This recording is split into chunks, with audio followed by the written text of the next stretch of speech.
Well, it is my privilege to introduce Miss Lisa Embry Franklin. You know, when I first met Lisa a few months ago, she really struck me with her vibrancy. I immediately felt very comfortable with her, and she was very easy to speak with. I could tell that she had a great inner strength, and that's not just because she raised 3 sons. I came from a family that had 4 boys, so I had a mom like Lisa who was smart, hardworking, tough, but yet still loving.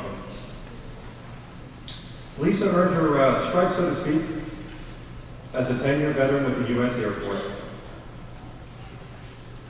She worked very hard and received her bachelor's degree from Anderson University and a master's degree in professional mental health counseling from Webster University, Greenville. She is currently a supervisor with community rehabilitative services at the Greenville Mental Health Center. But I have to tell you, what's most important about Lisa is her commitment to her community. In 1998, she started Roses of Ruth Ministries to encourage, empower, and inspire women and girls. She also conducts educational seminars and has served as a board member of several local organizations. Without further delay, I would like to introduce Ms. Lisa Embry Franklin.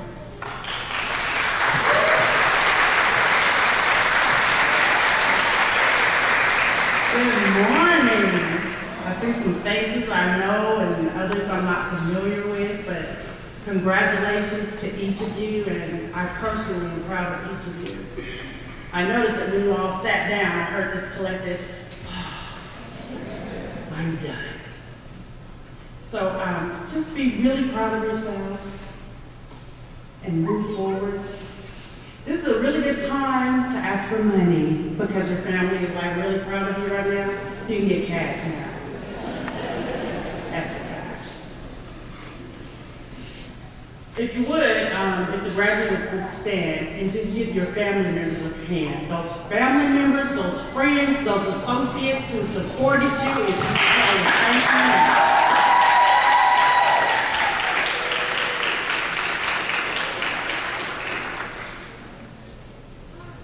That's the only time you're going to get the screen. I want you to get that out. So as you know, your family does have to sacrifice.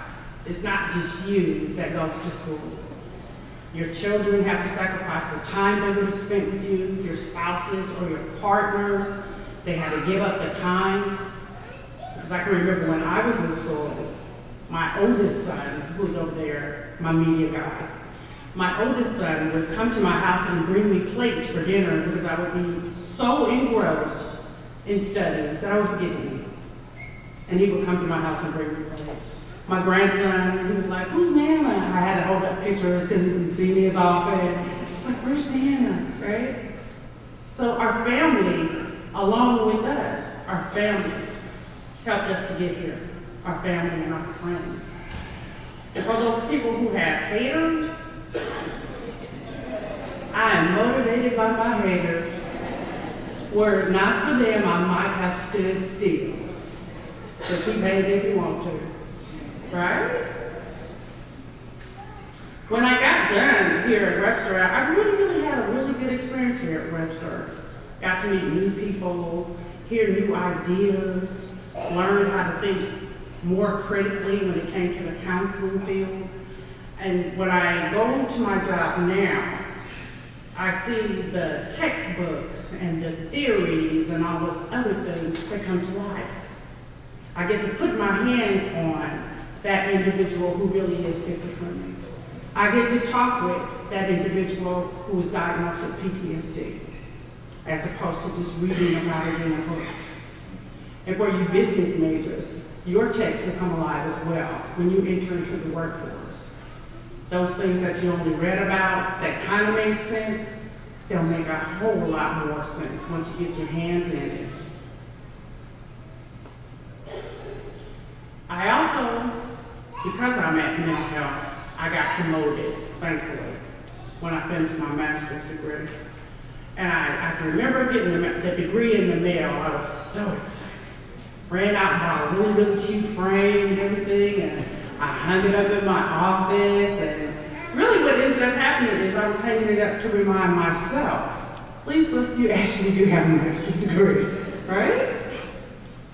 It didn't make me any better than anybody else. I really didn't make a whole lot more money. Yeah, that's unfortunate. However, it made me feel different. It made me look at the world different. And when you get the degree, it doesn't just affect you. You affect your entire community. People look at you differently. People approach you differently. Because for a lot of times, you're going to be the smartest one in the room. That's not a bad deal. But people are going to approach you differently, look at you differently. You affect your whole community. So what I realized is that people that I had been known for years who were only watching me, I thought they were only watching. Now I have a friend, she's decided to go to college now. And I didn't have to say a word. It's in your doing that you will make the difference and the change. My grandson, Malachi, is 4 years old. He's over there. This is the difference you make. He's 4 years old. I went to Anderson University. I drive to Anderson. I have Malachi in the back seat. And we get to the campus of Anderson University, and he points. And he says, Nana, there's my college. I want your children and your grandchildren thinking about college, too. I want them thinking about their future because they've seen their moms, their grandmoms, their dads, their aunts. They've seen them do the hard work, and they've seen the reward. It's not about making a whole bunch of money. It really is about making a difference in who you are and in how you affect this world. It's an awesome task, but I believe you're up to it now. Once you get through this, you're going to realize, once you have those little challenges at work, and you know everybody got somebody in the office and doing nervous. You know her. Yeah, her. She won't be such a challenge because you have been through Miss McAlister's class. Really? What can you do today? You've met that challenge. Really?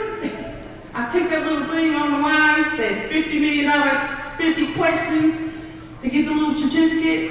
What can you do to me? I got it. What you need, everything else is cakewalk.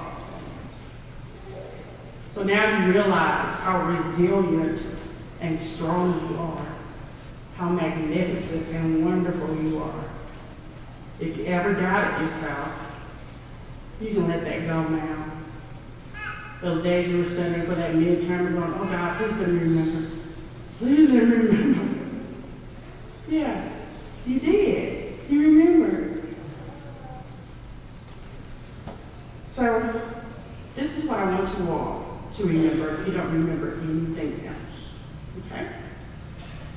Life is not about waiting for the storm to pass. It's about learning how to dance in the rain. And I hope you dance. I pray that you are blessed, be blessed, recognize that you are blessed, and pay it forward. Thank you.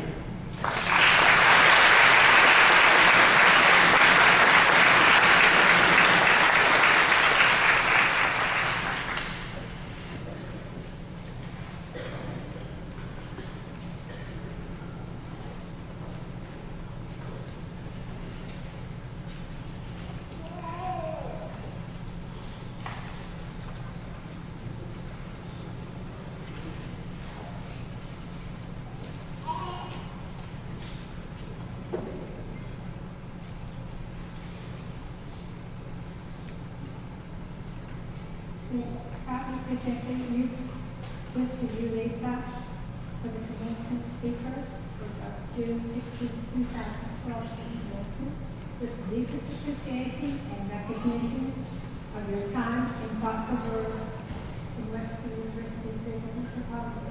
Thank you.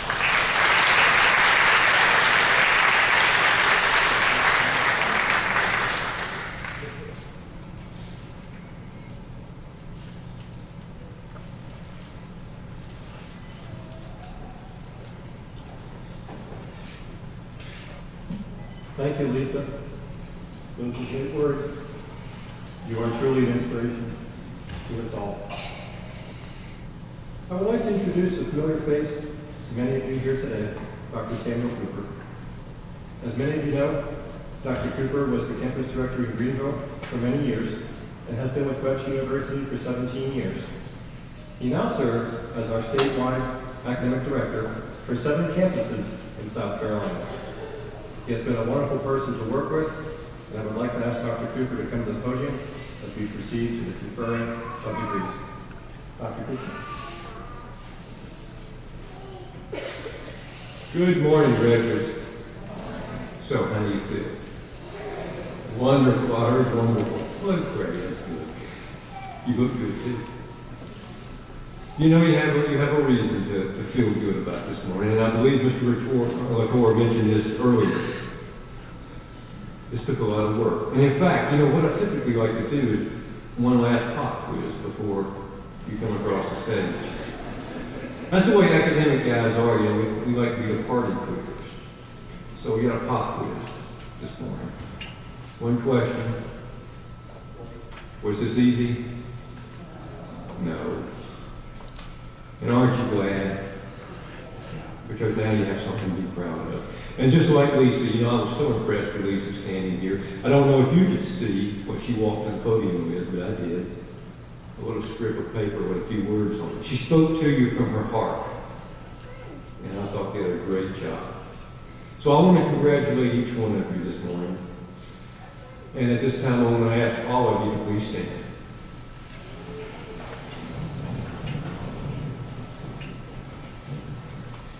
On behalf of the President, Dr. Elizabeth Strobel, and upon the recommendation of the faculty, the administration, and the Board of Trustees, and by the power and authority vested in me by Webster University, I hereby confer upon these candidates the appropriate bachelor's or master's degree with all the rights, privileges, and responsibilities pertaining thereto.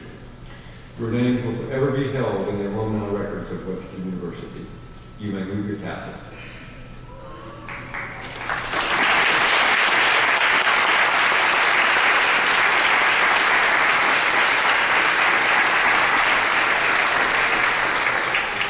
Audience, let me present the 2012 graduating class of the Greenville campus of Webster University.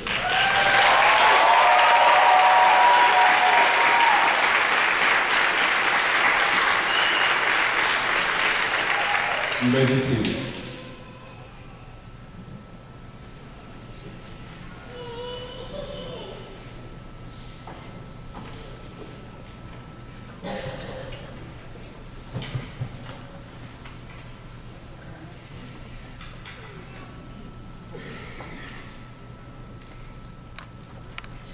Thank you, Dr. Cooper.